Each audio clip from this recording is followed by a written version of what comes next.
दोस्तों, पहली बार अमेरिका भारत के न्यूक्लियर मार्केट में पैर रखने ही वाला था कि रूस ने उसे फिर से चेकमेट कर दिया और धीरे धीरे डिफेंस की तरह ही इस मार्केट से भी अमेरिका को पछाड़ रूस बाजी मारता दिख रहा है। इस न्यूक्लियर रेस के बारे में इस वीडियो में बात करेंगे। इसके अलावा चीनी मीडिया में इस समय भारत की जमकर तारीफ की जा रही है, इस पर भी इस वीडियो में बात करेंगे।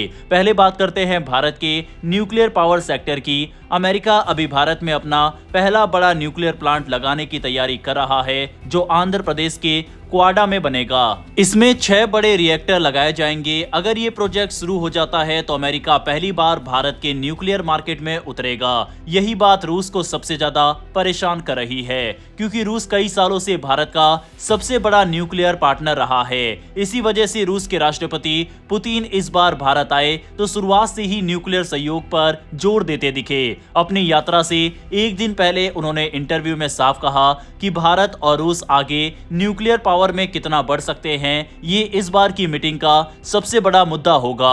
उन्होंने बताया कि रूस दुनिया में सबसे ज्यादा देशों में न्यूक्लियर रिएक्टर बनाता है और सबसे भरोसेमंद टेक्नोलॉजी उन्हीं की है। भारत के तमिलनाडु में चल रहा कुडनकुलम न्यूक्लियर प्लांट भी रूस ही बना रहा है, जो भारत का सबसे बड़ा न्यूक्लियर प्लांट है। पुतिन जैसे ही दिल्ली पहुंचे थे, रूस ने एक और बड़ा कदम उठाया था। रूस ने कुडनकुलम के तीसरे रिएक्टर के लिए पहला न्यूक्लियर फ्यूल भारत भेज दिया। ये फ्यूल ऐसे समय पर आया जब भारत अपने न्यूक्लियर कानूनों में बदलाव करने जा रहा है। इस फ्यूल की वजह से कुडनकुलम के तीसरे और चौथे रिएक्टर के लिए कई सालों का फ्यूल पहले ही सुरक्षित हो गया है। इस प्लांट में कुल 6 रिएक्टर बन रहे हैं, 2 चल रहे हैं और 4 बन रहे हैं, जो मिलकर 6000 मेगावाट बिजली पैदा करेंगे। उधर भारत सरकार भी न्यूक्लियर सेक्टर को तेजी से बढ़ाने की तैयारी में है। सरकार एटॉमिक एनर्जी बिल 2025 लेकर आ रही है। इसका मकसद है कि इस क्षेत्र में प्राइवेट कंपनियां और विदेशी कंपनियां भी निवेश कर सके, ताकि भारत जल्दी ज्यादा न्यूक्लियर प्लांट लगा सके। इसके साथ ही सरकार civil liability for nuclear damage act 2010 में भी बदलाव करने की सोच रही है, ताकि विदेशी कंपनियों को किसी हादसे की स्थिति में भारी नुकसान का डर न रहे।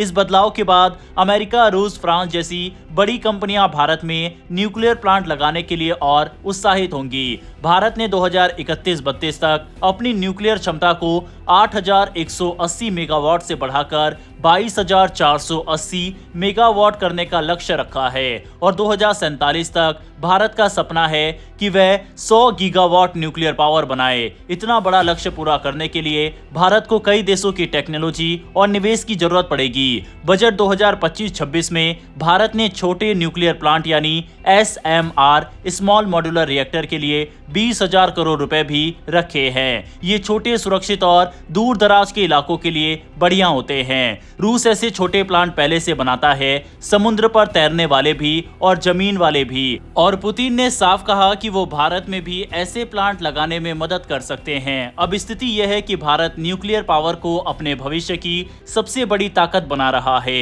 अमेरिका भी मौका देख रहा है, रूस अपनी पकड़ मजबूत रखना चाहता है और भारत दोनों के बीच अपने फायदे को देखते हुए सोच समझकर कदम बढ़ा रहा है। असली सवाल यही है, आने वाले सालों में भारत अपने न्यूक्लियर फ्यूचर के लिए किस देश पर सबसे ज्यादा भरोसा करेगा। फिलहाल जिस तरह की स्थिति बन रही है, अमेरिका से भारत के खराब होते संबंधों के बीच में रूस बाजी मारता हुआ दिखाई दे रहा है। दूसरी तरफ दोस्तों, पुतिन की भारत यात्रा के दौरान कुल 16 समझौते साइन हुए, जिनमें रक्षा, बिजनेस, ऊर्जा, हेल्थ और मिनरल जैसे सेक्टर शामिल है। दोनों देशों का लक्ष्य है कि आने वाले समय में कारोबार को बढ़ाकर 2030 तक 100 अरब डॉलर तक पहुंचाया जाए। ऊर्जा के मामले में भी रूस ने भारत को भरोसा दिया कि चाहे वैश्विक दबाव हो या अमेरिका की पाबंदियां, रूस भारत को तेल, गैस और कोयला लगातार सप्लाई करता रहेगा। दोनों देश रुपए रूबल पेमेंट सिस्टम पर भी काम कर रहे हैं, ताकि किसी तीसरे देश का दबाव व्यापार को प्रभावित ना कर सके। वहीं इस यात्रा के दौरान कोई बड़ा हथियार सौदा नहीं हुआ, लेकिन जो समझौते हुए उन्होंने दोनों देशों के रिश्तों को और मजबूत किया। खासकर